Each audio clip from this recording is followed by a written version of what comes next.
Hey guys, this is Ayushi. Welcome to my channel. And if you're new here, hi. I make videos about lifestyle and college and all that fun stuff. And if that is something you like watching, then make sure to hit the subscribe button as well as the notification bell to be notified every single time I upload. I promise you, you won't be disappointed. I've not filmed a proper video in about 2 weeks and I've just forgotten how to talk properly in front of the camera, so please bear with me. This is not how I am in all my videos, I promise. Anyway, today I wanted to do a video that was actually one of my first videos that I wanted to film. It is how to be productive. I wanted this to be the first video that I uploaded on my channel, but I was not really comfortable to do a whole sit down video at the start in the beginning because I generally did not know how to talk. Welcome to my channel. So for today's video, I had the idea to go through my closet. Most of us have already started with online school. It is definitely harder to be productive and do something else because the whole workspace and living space has totally mashed together, and that is not really helpful. Before, you used to go to college or school and that was where you knew that you had to be productive and do work, and at home. Is my camera tilted? So yeah, before we knew, we had that segregation between college and a workspace and a living space, and now we don't. But I still wanted to share a few tips with you that I definitely use all of them. I've not gotten any of them from Pinterest. Even if you find it on Pinterest, just know I use them basically, and all of them have worked definitely really well for me, and I definitely wanted to share. How many times can I say? And I wanted to share that knowledge with you too, so you can make this work for you too in case you have problems being productive every day. Anyways, let's get started. Okay, I'm gonna start with the most basic one that I think everyone knows, but everyone does it wrong somehow. Even I did it wrong for a very long time, and then I realized that it wasn't really working out for me, and that is to reward yourself after work and not time. I guess that is pretty self-explanatory, but I'll give you an example. Most of the people, including me in the past, would take breaks after a certain time. No matter how lengthy the task was, it was like, I'm gonna do this for half an hour without any breaks, and then after half an hour I'm gonna take a break. And this way, when you do that, most of your attention is towards the time and what time is it, and as soon as the half an hour is over, you just get up, no matter if you're mid-sentence, if you're mid a chapter. And that really doesn't help, because the whole focus and the whole point of you being productive or studying, for that matter, if you're a student, is that you just want to get stuff done no matter if you understand it or not, and then take a break.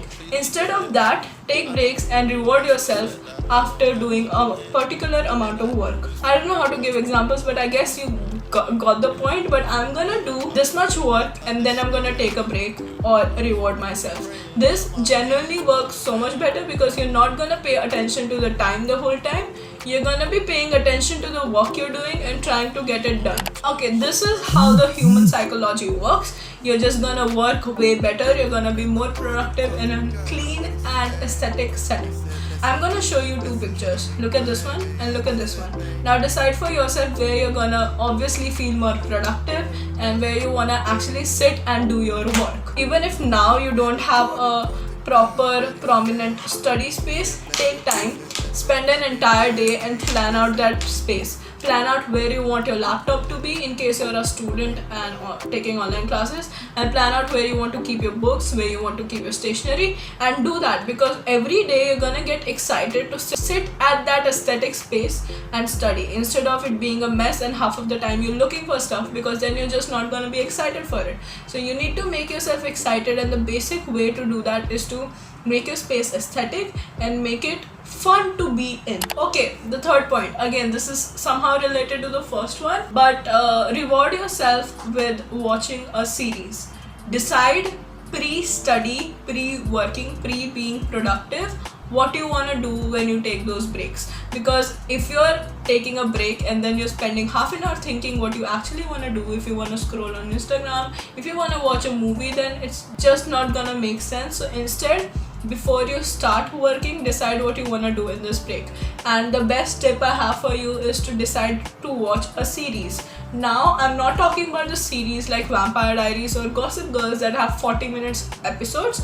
Obviously you can watch that too, but I think the proper amount of break, obviously this again depends from person to person, but according to me, I guess the proper amount of break that you should take is 20 minutes. So I suggest choosing a series. There are hundreds of series that have episodes the length of 20 minutes. Friends, The Office, Brooklyn Nine-Nine, and I'm pretty sure there are more. Just choose one of those and tell yourself that I'm gonna watch one episode of this and get back to work. I just think that having what you wanna do in your mind before actually starting to be productive, it's just gonna get you excited to complete your work and then get the reward. The next tip I have for you is if you make to-do list. I know this doesn't work for everyone again. A lot of people don't do it, including me. I didn't do it. I'm trying to get into it now, but for a long time I just do not think to-do lists work for me personally. But if they do for you, I have a great tip for you, and that is, I've seen many people say to not add unnecessary tasks to your to-do list, but I think you should. I think you should add the smallest task that you want to get done, whether it is making your bed, whether it is taking a bath, whether it is making breakfast. Just add it onto the list, so when you do it and cross it out, you're just gonna be more enthused that you've already started doing stuff on your list. So that's why just add the smallest thing that you want to get done. That will probably take 2 minutes. How long does it take someone to make a bed? Oh my god, I guess this is the best tip that I have for you, and you should listen to it right now, and that is, figure out when you're productive. And what I mean by this is, everyone is divided, I'm pretty sure, into night owls and morning birds, and you just need to figure out which one you are. Okay, everyone says that if you wake up at 7 a.m. in the morning, you'll obviously end up doing more work, and I agree with that. But if you're a night person and you do not feel productive or feel the urge to be productive in the morning, do not force yourself to do that. So just figure out the time you're productive. If you're a morning bird, obviously go ahead, wake up early. It's obviously very good for you because you're gonna get more hours to do your work. But if you're a night owl, do it in the evening. You do not need to follow someone else's routine to get your own routine. Make your own routine.